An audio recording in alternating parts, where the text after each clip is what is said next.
Salut! Numele meu este Lina. Bine ați venit în bucătăria mea. Astăzi pregătim împreună niște burgeri vegani absolut delicioși. Perfect pentru un prânz rapid, un pachetel la birou sau la școală sau pentru a impresiona prietenii.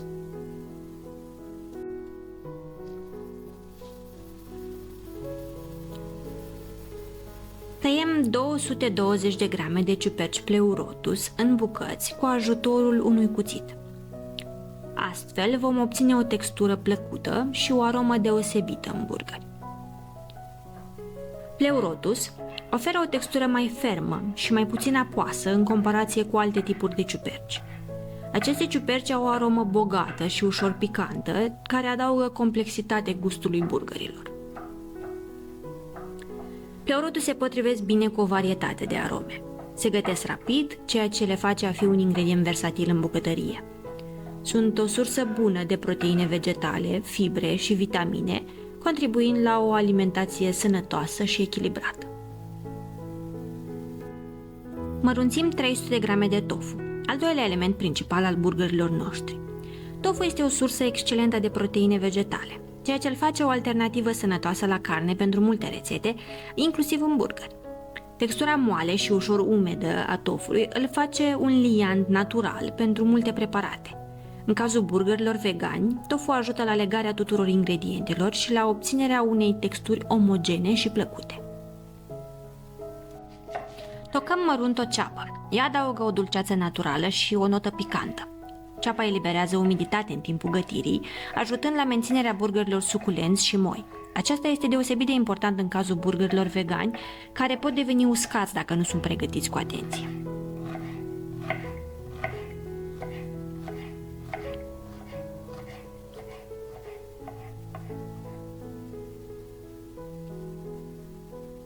Adăugăm ceapa în bol alături de celelalte ingrediente.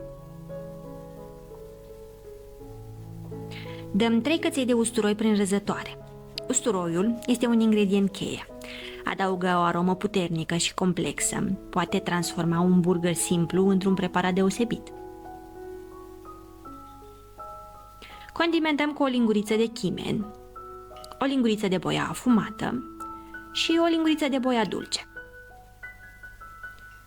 Adăugăm o lingură de drojdie inactivă și amestecăm pentru a distribui uniform condimentele.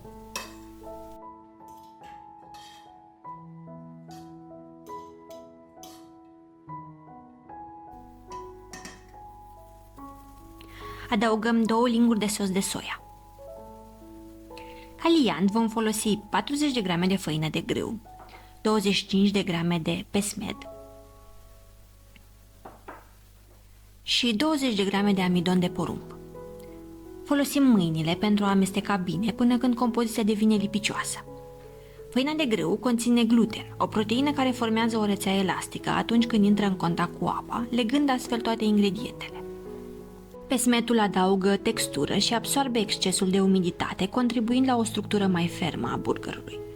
Amidonul de porumb oferă o legătură suplimentară și ajută la îngroșarea amestecului, asigurând o textură mai netedă.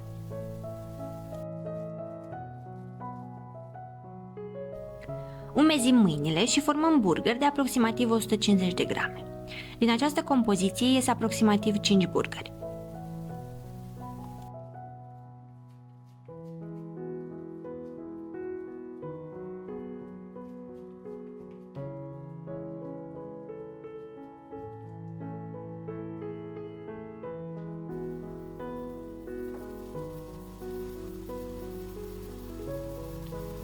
Încălzim o tigaie antiaderentă cu puțin ulei și prăjim burgerii timp de 4-5 minute pe fiecare parte.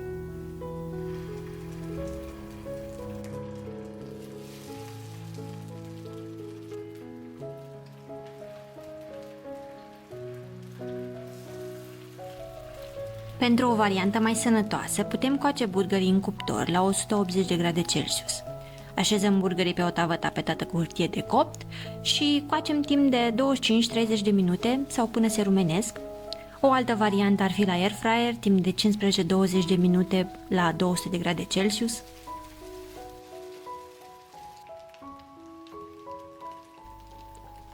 Dacă nu doriți să preparați burgeri din această compoziție, puteți opta pentru niște chifteluțe, care pot fi servite cu un sos sau simplu ca aperitiv.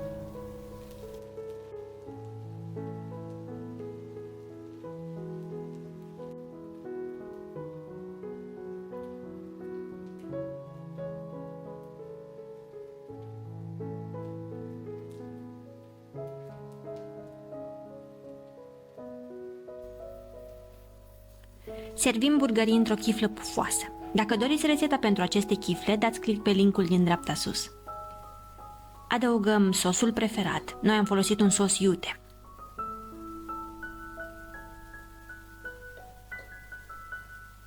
Adăugăm legume proaspete, cum ar fi salată verde, roșii sau orice legumă doriți dumneavoastră. Apoi adăugăm burgerul nostru delicios,